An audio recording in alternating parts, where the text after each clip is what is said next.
Hello, I'm Ale, welcome to the video number 11 of this programming course. Today we are going to create a program in which we insert a number and it gives us the multiplication table of that number. In the input data we have the number inserted by the user. For example, if we insert the number 5, in the process the program will have a loop. And in the output data the program will show 5 times 1 equal to 5, 5 times 2 equal 10, and so on. To make this program we need to use our logic. If you look here we have 3 variables. The first is the number that the user inserted. This number is the same in all operations. Then we have the multiplicand number. This number increases 1 by 1, and finally we have the product of the multiplication. This is an exercise that you can do alone. I invite you to do by yourself before continue to watch the video. Now I'm going to make the program in Raptor. I'm going to save the program. First, I need to declare a variable where the number inserted by the user will be stored. This variable is the one that doesn't change its value. I will name it multiplier. At the bottom I will indicate that it will contain a numerical value. We need to declare the following variable, which is the one that will increase 1 by 1. I'm going to name this variable multiplicand. And at the bottom I will tell it that it's worth 1. Why 1? I put that it's worth 1 because if you look at the table, here it starts at 1. If we put a 0, then the table would start multiplying 5 by 0.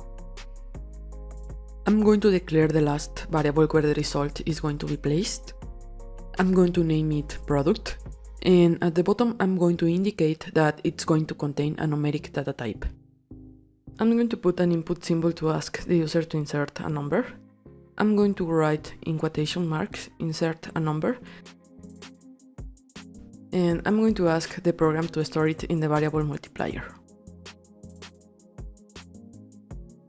Now I'm going to insert the loop. In the condition I'm going to tell it to stop until the value of the multiplicand variable is greater than 10. That means that when the multiplicand variable is equal to 10, it will still enter the loop. But when the variable is equal to 11, then the program will reach the condition, and since 11 is greater than 10, it will take the path that exceeds the loop. Inside the loop, I'm going to place an assignment symbol where I'm going to perform the multiplication of the numbers. I will ask it to place the result in the product variable.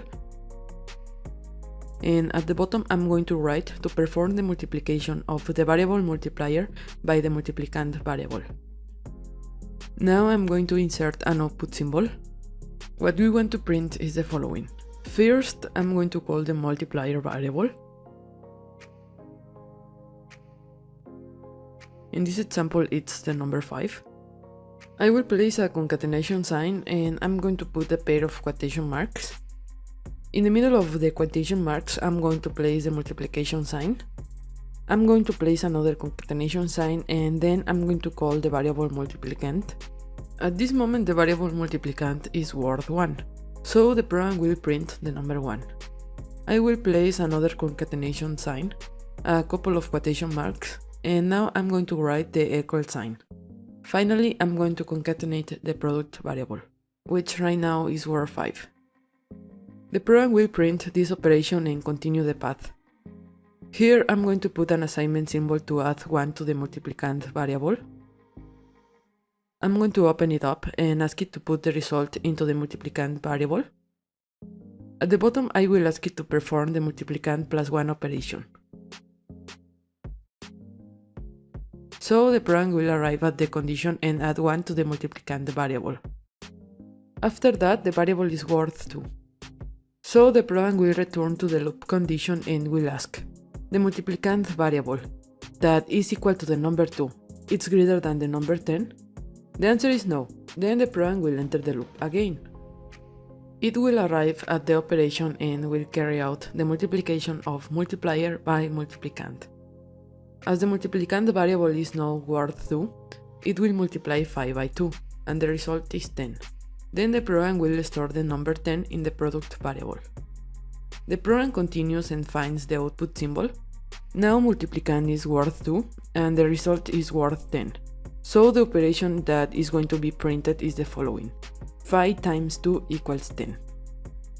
Then it comes to the operation that says to add 1 to the multiplicand variable. Then this variable goes from being worth 2 to being worth 3.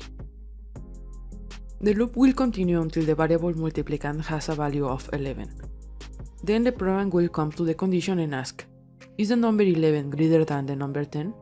The condition is true, so it will take the path that says yes and exit the loop. I will start the program. I will put the number 5.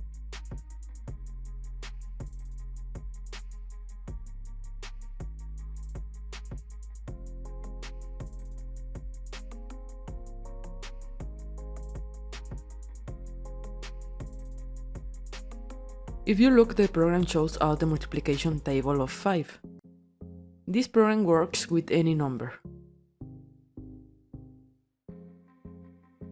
If I put the number 15, it will show us the multiplication table of 15.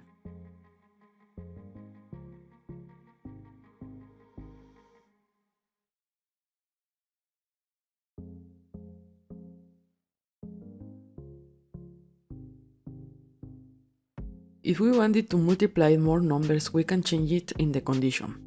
For example, if we want, instead of multiplying up to the number 10, multiply up to the number 20, we can write to the condition that it stops until the number is greater than 20.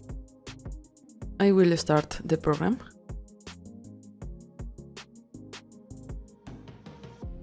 If you look now, it gives us 20 data instead of 10. You can modify the program and thus you can better understand how it works. If you have any questions, you can leave it in the comments. That was all for today. I'm Ale, see you in the next video.